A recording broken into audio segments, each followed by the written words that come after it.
Hello my pretties and welcome to this week's quick Raw review. So this is the January 23rd edition, the last one on the go home show before the Royal Rumble this Sunday.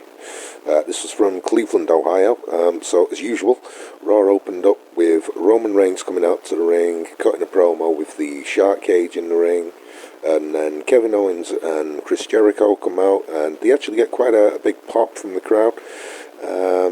They go back and forth for a little bit. Reigns demands a rematch for the US title.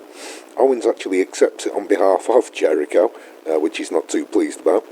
And Reigns say that they'll win the US title tonight and the Universal title on Sunday. God, that'd be a dark reality if that ever happened.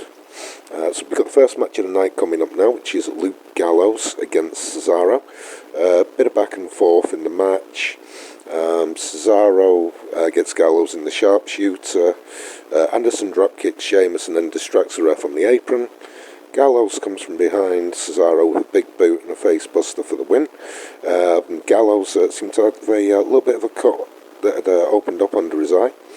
Then there was a backstage segment where Mick Foley has Stephanie McMahon on the speakerphone.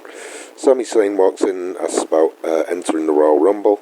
Stephanie tells him that he'll have to earn it by beating Seth Rollins tonight to earn his spot in the Rumble. Mick Foley says that after he picks up the phone, takes it off loudspeaker, says that he'll tell Seth Rollins something, but that he won't really like it. And then they come back from commercial as Mick Foley approaches Seth Rollins to inform him that Stephanie had booked him in the match against Sami Zayn, and it would actually be for Seth Rollins' spot in the Royal Rumble if he loses the match. So Seth Rollins wouldn't be in the Rumble. Next up is that match between Zayn and Seth Rollins. The best match on the show, not too bad.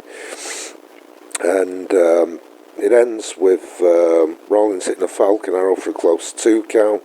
Knee Zayn in the face goes for the pedigree. Zayn gets out, hits Tornado DDT. Rollins does eventually hit the pedigree on the corner of the apron and rolls Zayn back in the ring.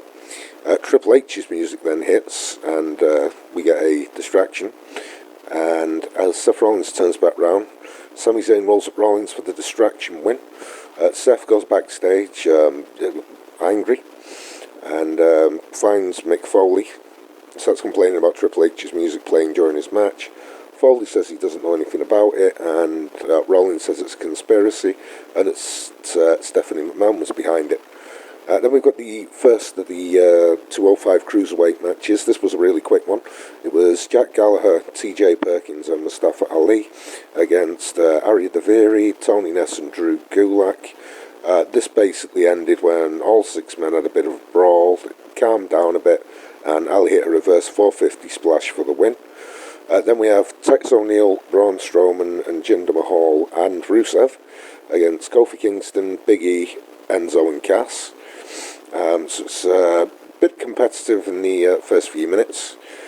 Rusev drops Big E, then Cass sends Rusev out the ring with a big boot. Kofi hits a suicide dive on the heel teams. Strowman quickly drops Mahal with a running power slam for the win. Strowman is celebrating, the Big Show comes out. Big Show gets in the ring and there's a bit of a stare down that goes on. And same as last week, Strowman backs out, heads up the ramp. And then we've got the US title match up next. So Chris Jericho, the champion, versus Roman Reigns with the title on the line.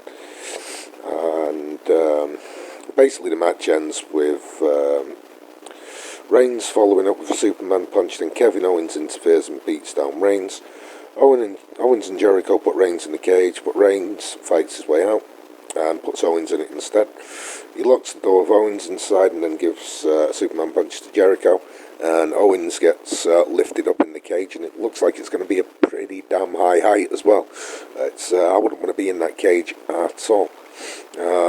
After they come back from a commercial, Jericho helps Owens out of the cage. An interviewer approaches them.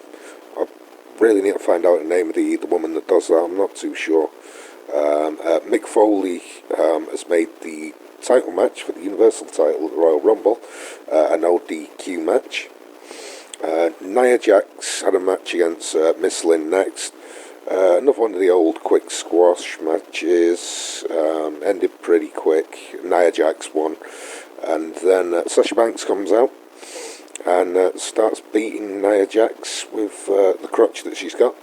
It's flying double knees off the apron, and that's the end of them. And then we've got Rich Swann against Noam.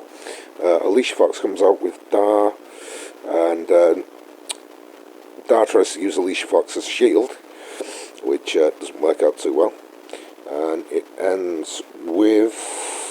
what does it end with? I've completely forgot. Yep. Swann falls up with a kick to the face for the win, and Swann calls out Neville after the match. Neville comes down, they get in the ring, but then he has a change of heart and goes back out. Swann hits a suicide dive over the top rope onto Neville, and Swann tries to bring Neville back in the ring, but he rolls away and retreats up the ramp.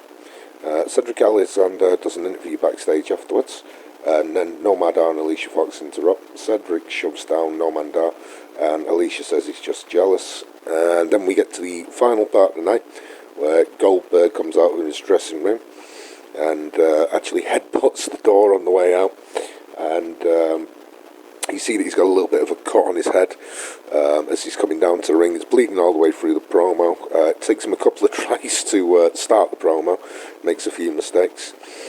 He goes on about the Royal Rumble match on Sunday, how he's going to get the Universal Championship, and then Paul Heyman interrupts, and Brock Lesnar comes out. Brock Lesnar works his way down to the ring, and the standoff, staring at each other after Brock Lesnar circled the ring about 8 times.